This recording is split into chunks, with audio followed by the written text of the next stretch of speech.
Sarah croit que la Terre est plate et repose à plat dans un appareil d'IRM. Les astronautes, quant à eux, racontent visuellement à Sarah leur vision du globe lorsqu'ils étaient autrefois dans un vaisseau spatial. Un psychologue également présent explique alors à Sarah pourquoi la Terre est carrée. Sarah est un sujet de test. D'autres psychologues, quant à eux, examinent son cerveau dans le scanner IRM. Ils voient quelque chose de remarquable. Alors que les autres remettent en question l'opinion de Sarah, le cerveau de Sarah passe en mode combat, comme si elle venait de rencontrer un lion affamé. La partie du cerveau qui est attachée à son identité est maintenant très active.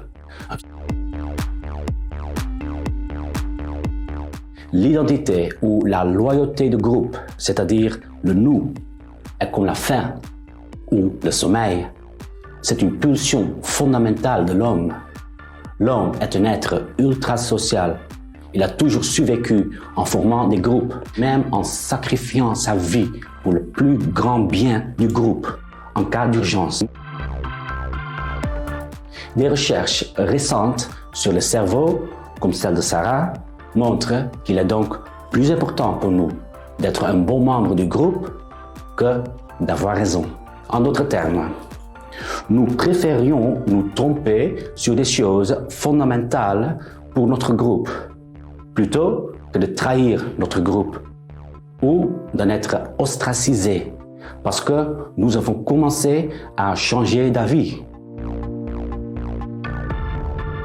Même s'il existe des preuves évidentes du contraire. Parce que nous faisons confiance à notre groupe. Sinon, nous obtenons une image négative de nous-mêmes, de la colère et de la peur. Sarah est heureuse dans sa communauté de terre plate. Si le monde s'avère rond ou carré, alors son monde s'effondre. De plus, notre cerveau est allergique à quiconque conspire contre notre vision du monde. Le monde est beaucoup trop incertain, trop chaotique et trop compliqué pour notre cerveau de toute façon. Ces deux restrictions cérébrales créent des opinions bien ancrées et font des ennemis concrets et clairs, même si c'est injustifié. Par exemple, Sarah pense que les astronautes sont des acteurs hostiles qui veulent lui laver le cerveau. Mais sur Internet, Sarah pourrait être convaincue à nouveau du fait que le globe est carré, pour ainsi dire. Pourtant, certaines personnes parviennent à échapper à leur opinion bien ancrée. Comment? Très simple. En trouvant un nouveau groupe, une nouvelle identité et en voyant le monde sous cet angle nouveau, différent. Certains réussissent aussi en prenant conscience de leurs valeurs individuelles plus profondes qui transcendent l'opinion du groupe. Sarah, c'est nous tous. L'astronaute, c'est la vérité. Et le psychologue est l'Internet ou la vérité alternative. Même si vous et moi ne croyons probablement pas que la Terre soit plate, vous et moi aussi avons des opinions bien ancrées que nous ne voulons pas abandonner en raison de l'intérêt du groupe. Dans cette vidéo, je vous mets au défi d'oser douter de l'une des plus grandes contradictions de notre époque, la guerre en Ukraine. Cette vidéo traite du contexte de l'invasion russe de l'Ukraine. Comment en est-on arrivé là? Je vous raconte ce contexte en présentant deux perspectives, celle de l'Occident et celle de la Russie. Mais dans cette vidéo, je ne fais pas que vous embrouiller. J'essaie aussi de vous aider en distinguant le mensonge de la vérité. De plus, vous obtenez mon analyse sur ce conflit. Pour l'instant, je vais vous donner un conseil. Soyez curieux, osez douter, enquêter et changer de point de vue. Et puis, vous aussi, vous comprenez un peu mieux le monde. Nous devons reconnaître que la chute de l'Union soviétique a été la plus grande catastrophe géopolitique du siècle. Pour la nation russe, ce fut une véritable tragédie. Poutine appelle l'éclatement de l'Union soviétique en 1991 le plus grand désastre géopolitique du XXe siècle. Moi, je l'appelle la plus grande occasion manquée de ce siècle.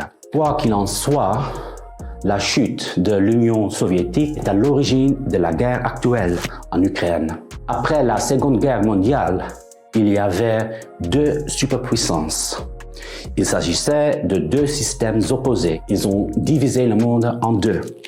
Entre les deux, il y a eu une guerre froide. Lorsque un de ces deux systèmes, l'Union soviétique communiste et sa sphère d'influence, a cessé d'exister, la guerre froide a également cessé. Parce que chaque guerre a des gagnants et des perdants, un sentiment de victoire est né avec l'autre système, celui des États-Unis capitalistes. Par exemple, le président américain de l'époque, Bush Senior, a supposé que tous les pays du monde finiraient par devenir libéraux, démocratiques et capitalistes. Gorbatchev fut le dernier dirigeant soviétique. C'est aussi lui qui a déclenché la chute de l'Union soviétique. Gorbatchev avait de grands projets pour son pays. La Russie devait faire partie de la grande maison européenne. Et cette maison européenne s'étendrait de l'océan Atlantique à l'océan Pacifique. La maison aurait plusieurs pièces, chacune ayant une couleur différente, chacun un système politique ou économique différent. Selon l'idée de Gorbatchev, les pays de l'Europe de l'Est et la Russie devraient donc coopérer avec les pays d'Europe occidentale. C'est la direction de l'Organisation pour la sécurité et la coopération en Europe, OSCE. L'OSCE est venu, mais c'est tout ce qu'il y a à faire. L'OSCE est né le 21 novembre 1990. Les anciens ennemis de la guerre froide ont ensuite signé la Charte de Paris et avec elle, la guerre froide a été définitivement enterrée. Les dirigeants occidentaux se sont engagés par leur signature à protéger les minorités russes dans les pays nouvellement créés. Gorbatchev a promis de sa signature que la Russie acceptait que chaque pays détermine désormais son propre avenir et sa sphère d'influence. Mais Gorbatchev n'a accepté ce nouvel ordre mondial, c'est-à-dire la disparition de son Union soviétique, que parce qu'il pensait être sûr des trois principes suivants. Il s'attendait à ce que la Russie soit l'une des pièces de la maison européenne. Le secrétaire d'État américain James Baker lui avait promis verbalement le 9 février 1990 que l'OTAN ne s'étendrait pas vers l'Est. Laissez-moi vous dire aussi clairement que possible que le gouvernement américain n'a pas l'intention de séparer l'Europe de l'Est de l'Union soviétique. Nous avions cet objectif pendant la guerre froide. Mais aujourd'hui, nous voulons construire une Europe stable et nous le faisions ensemble avec vous. Il s'attendait à ce que l'OSCE prenne le rôle de l'OTAN, le vieil ennemi de l'Union soviétique. Mais c'est le contraire qui s'est produit. Immédiatement après la chute de l'Union soviétique, 20 nouveaux pays ont émergé en Europe. À partir de 1999, presque tous ces pays ont adhéré à l'OTAN et à l'Union européenne. Cela s'est produit pour les raisons suivantes. Depuis la fondation de l'OTAN et de l'Union européenne, l'élargissement a toujours fait partie de leur doctrine. Il y avait peu à élargir lorsque la moitié orientale de l'Europe appartenait encore à l'Union soviétique. Mais à partir de 1991, rien ne s'est opposé à cette plus grande expansion de tous les temps. En 2004, l'OTAN a même bordé la Russie.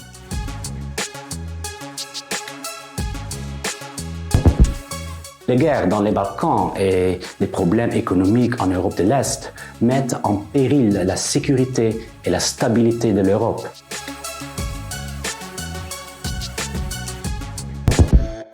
Les rêves de Gorbatchev d'une maison européenne multicolore a rapidement été abandonné face à la vision américaine d'une Europe en couleur démocratique, libérale, capitaliste.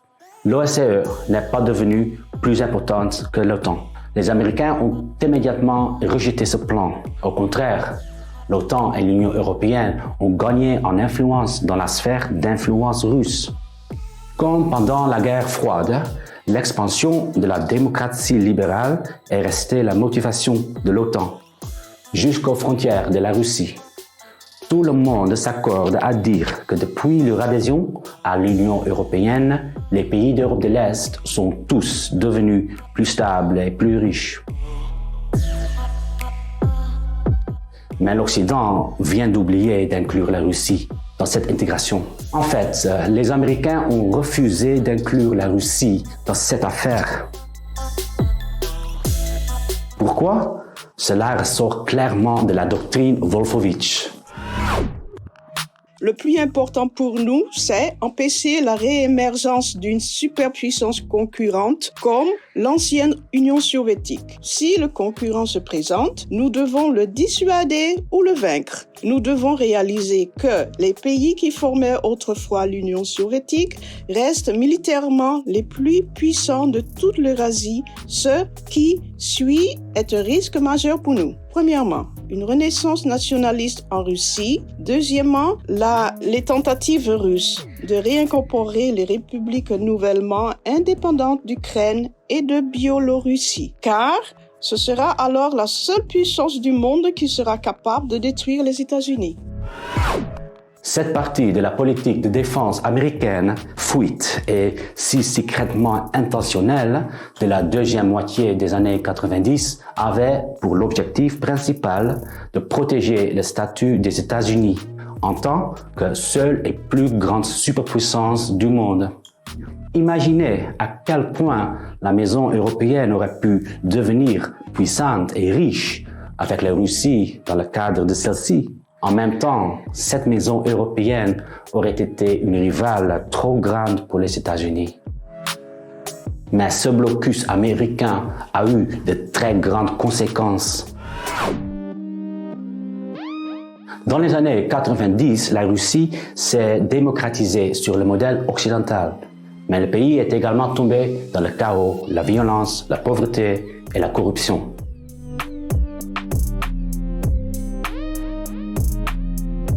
Я хочу предупредить, что любые попытки выйти за рамки российских законов, за рамки Конституции России, будут решительно пресекаться. Свобода слова, свобода совести, свобода средств массовой информации, права собственности. En 1999, l'inconnu Poutine est devenu président de la Russie. Et année après année, il a émergé de plus en plus comme un dirigeant autoritaire fort, comme un qui a rendu la Russie sûre et riche. Pourtant, même Poutine croyait en une coopération plus poussée avec l'Occident dans les premières années de sa présidence. Quant à l'élargissement de l'Union européenne, nous ne soutenons pas seulement cela. Nous le voyons comme quelque chose d'espoir. Mais je crois qu'à long terme, l'Europe ne peut pas rester géopolitiquement puissante et indépendante que si elle coopère économiquement, culturellement et militairement avec la Russie. Mais les moments d'escalade et de séparation entre l'Occident et la Russie augmenteront également de plus en plus vite à partir de maintenant. L'un des événements les plus marquants de cette histoire est le sommet de l'OTAN à Bucarest, le 3 avril 2008. Le rapport final du sommet était le suivant.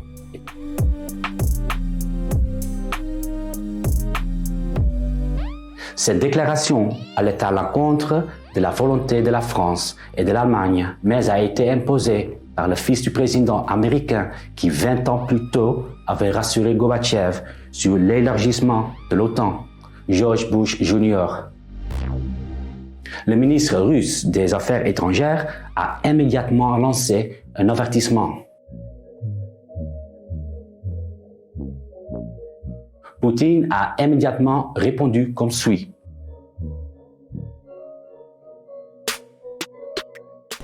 4 mois plus tard, une guerre éclate entre la Russie et la Géorgie. Mr. Yushchenko put the decision in the best possible light, focusing on the promise of future action. На нинішньому саміті вперше This is the first time when it was clearly determined that Ukraine will be in NATO. This is a historic event for our people and our country. Et dans cet autre pays du rapport de l'OTAN, l'Ukraine, les tensions étaient déjà vives 4 ans plus tôt. À Kiev, la révolution orange a éclaté. Cette révolution tournait autour de la lutte de pouvoir entre le pro-russe Yanukovych et le pro-occidental Yushchenko. Mais le même choc culturel s'est également joué entre les Ukrainiens eux-mêmes.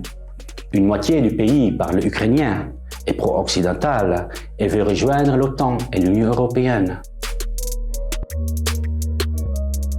Comme la Russie, l'Ukraine s'était transformée en un désordre corrompu, pauvre et dangereux dans les années 90. Mais contrairement à la Russie, ces problèmes en Ukraine n'ont pas diminué, mais se sont empirés.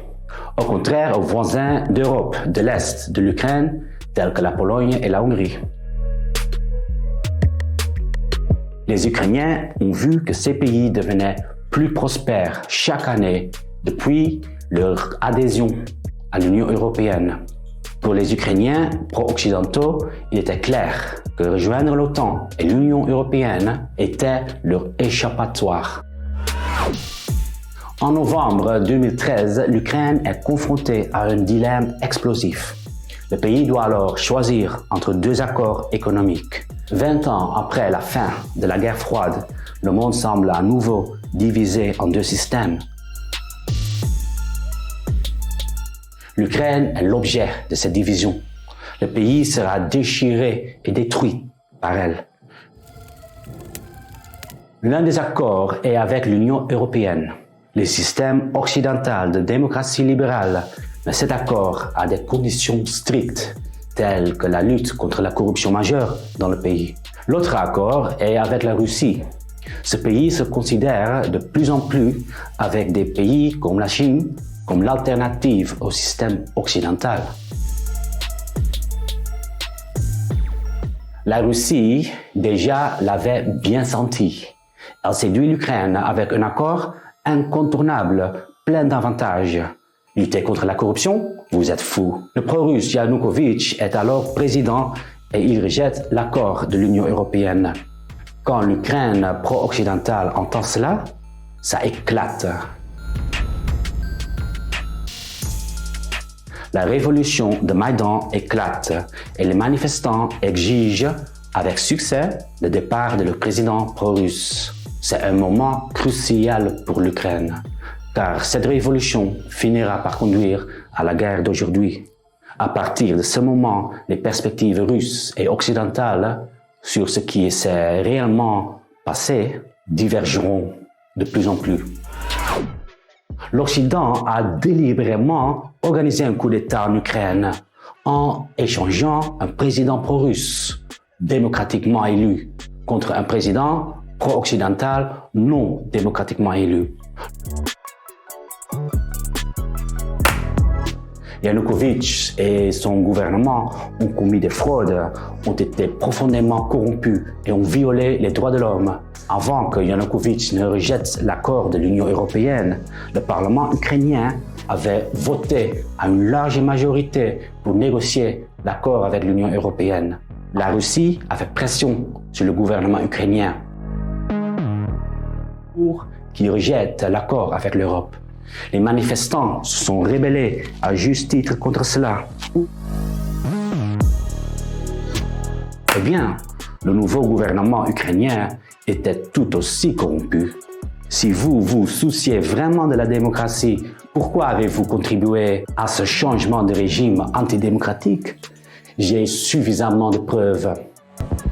Des organisations occidentales, certaines avec le soutien de vos gouvernements, ont soutenu ou attisé les manifestants en leur donnant de l'argent ou en les aidant avec des tactiques plus efficaces.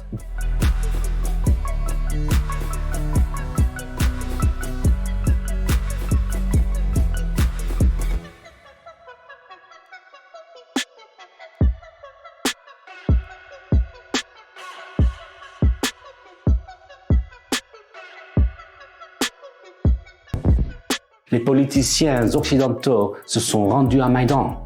Ils se sont adressés aux manifestants et leur ont assuré que la superpuissance occidentale les soutenait. Ils leur ont également promis un avenir doré pour le pays pauvre et désordonné. Ces politiciens occidentaux ont manipulé un peuple tourmenté, comme un lion affamé qui voit un mouton comme une proie facile.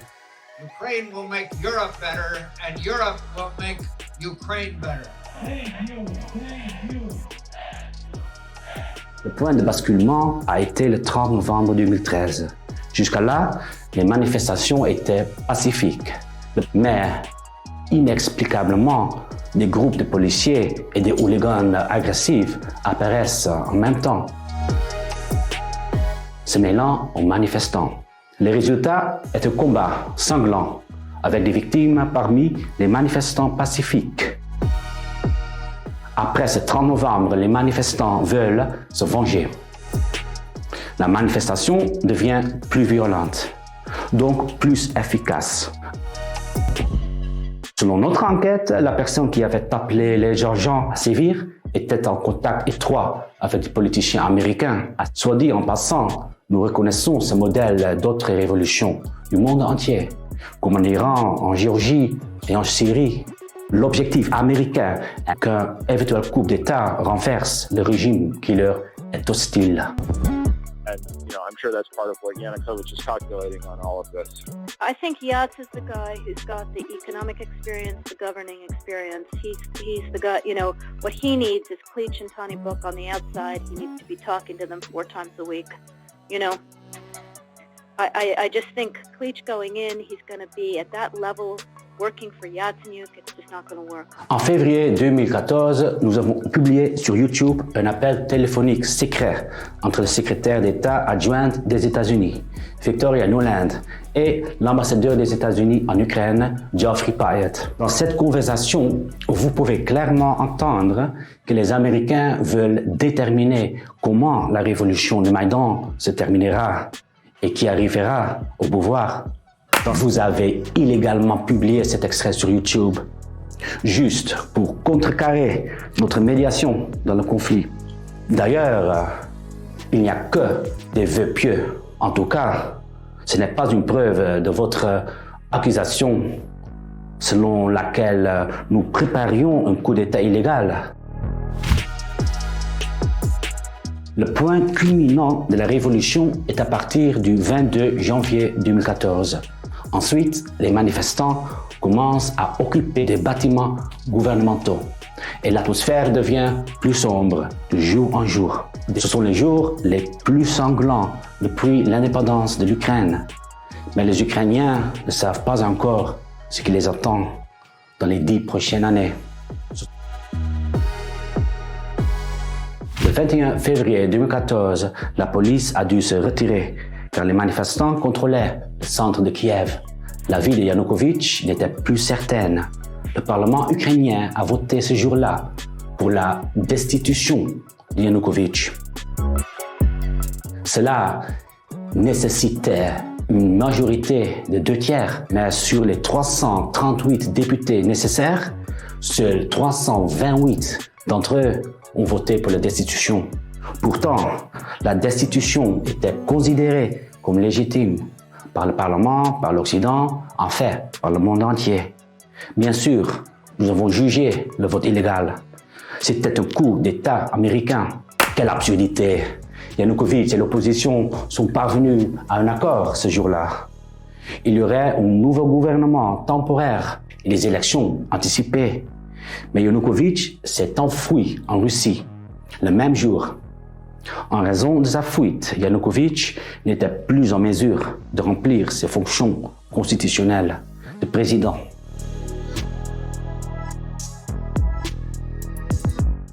Il n'était plus président à partir de ce moment-là. De plus, les députés qui l'ont soutenu n'étaient pas présents lors du vote. Nous voyons cela comme une approbation déguisée. Les personnalités de la nouvelle administration ont été nommées par les États-Unis.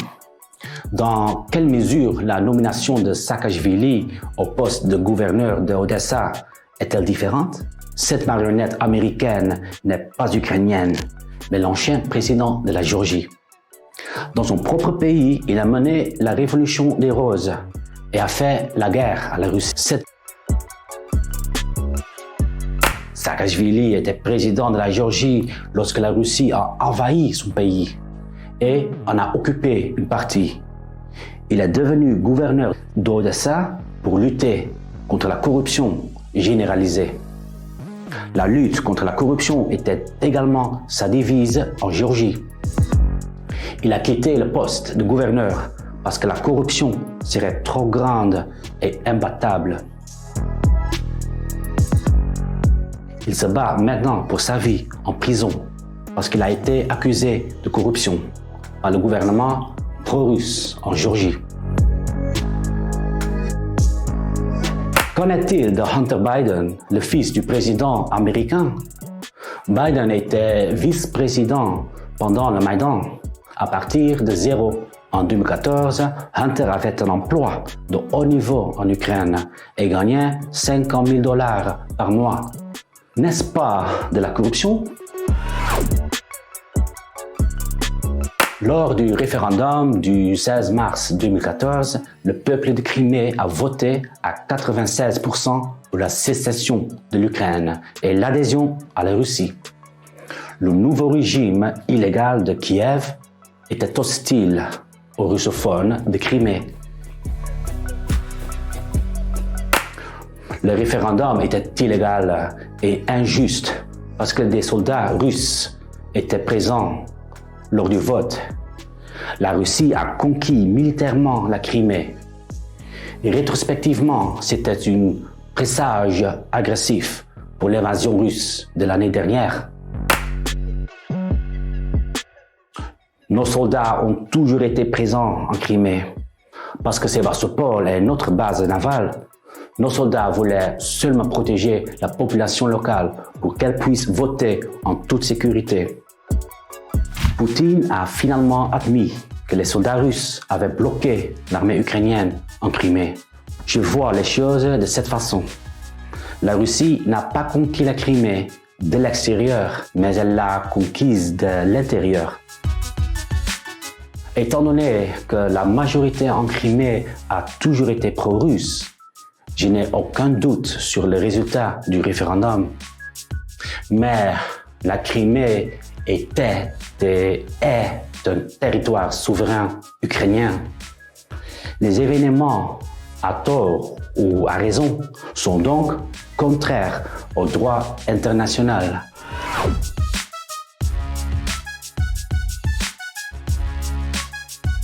Après la révolution de Maïdan et le changement de régime à Kiev, une guerre civile a éclaté en Ukraine. Rappelez-vous ce que j'ai dit à propos de la Charte de Paris? Les dirigeants occidentaux avaient promis de protéger la minorité russe dans des pays comme l'Ukraine. La Russie avait promis de respecter la souveraineté de pays comme l'Ukraine.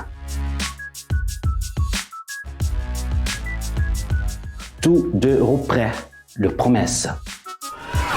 L'Ukraine a toujours été un pays divisé.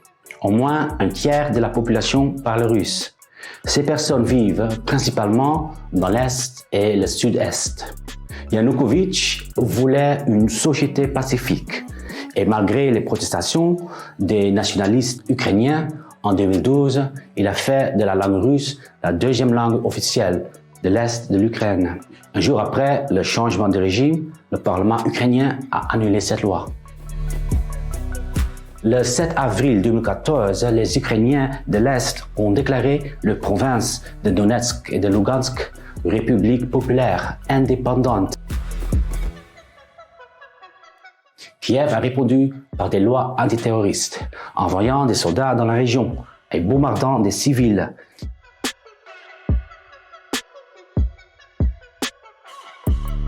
Les événements dégradants qui s'y sont déroulés ne vous ont pas fait la une de vos journaux. Mais cela a été souligné dans nos médias. Le flux de réfugiés ukrainiens n'a pas commencé en 2022, mais à partir de 2014. Dans les années qui ont suivi, 2,5 millions d'Ukrainiens de l'Est ont fui le foyer. Ils n'ont pas fui vers l'Ouest, mais vers la Russie. Dans l'Est de l'Ukraine, 14 000 personnes ont été tuées. Le 2 mai 2014, le conflit s'intensifie alors que des Ukrainiens pro-occidentaux se révoltent avec des Ukrainiens pro-russes à Odessa. 15 russophones sont brûlés vifs. Ces émeutes ont été organisées par l'Occident.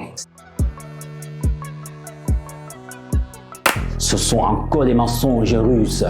Les groupes de défense des droits de l'homme ont montré que la violence à Odessa a été déclenchée par l'Ukraine pro-russe. La guerre civile avait également été attisée par la Russie. Ce n'était pas un souhait d'indépendance, mais des fausses menaces. En 2014, les troupes et les agents russes sont entrés dans le Donetsk et Lugansk et ont organisé des soulèvements séparatistes, de sorte qu'il semblait au monde extérieur que les habitants de ces provinces ne voulaient pas appartenir à l'Ukraine. Dès le début, la Russie a ouvertement soutenu les séparatistes de l'Est de l'Ukraine avec des troupes et des armes. Ensuite, la Russie a admis avoir envoyé des spécialistes militaires. Après un an de combat, le conflit s'est transformé en guerre de tranchées. Il est vrai qu'entre 2014 et 2022, les gouvernements ukrainiens ont adopté plusieurs lois qui ont promu la langue ukrainienne au détriment du russe. En effet, Human Rights Watch rapporte que Kiev a bombardé des civils de l'Est de l'Ukraine. Mais les séparatistes ont également tué des civils avec des roquettes. L'ONU et Amnesty International font état de crimes de guerre commis des deux côtés, mais surtout du côté des séparatistes. Ils remarquent également que les Ukrainiens de l'Est diffusent délibérément de fausses nouvelles. Human Rights Watch a vérifié bon nombre de vidéos qui, selon les Russes, montraient l'armée ukrainienne en train de commettre des crimes de guerre avec du phosphore blanc. Ils ont déterminé qu'il ne s'agissait pas de phosphore blanc, mais provenait en fait d'une attaque au phosphore blanc de 2004 par les forces américaines en Irak. Le 24 février 2022, l'armée russe a envahi l'Ukraine. Comme je l'ai dit, les deux perspectives étaient de plus en plus éloignées. Dans chaque guerre, chacun utilise propaganda. Mais la vérité a été menée 10-0 lorsque l'invasion russe a commencé l'année dernière. Que la polarisation et la propagande en Ukraine soient maintenant sans précédent, cela ne vous surprendra pas. Mais à cause de cela, les gens en Europe occidentale sont également opposés les uns aux autres. C'est pourquoi je veux prendre du recul. Je veux comprendre encore mieux la motivation des deux parties, des deux systèmes dans ce conflit.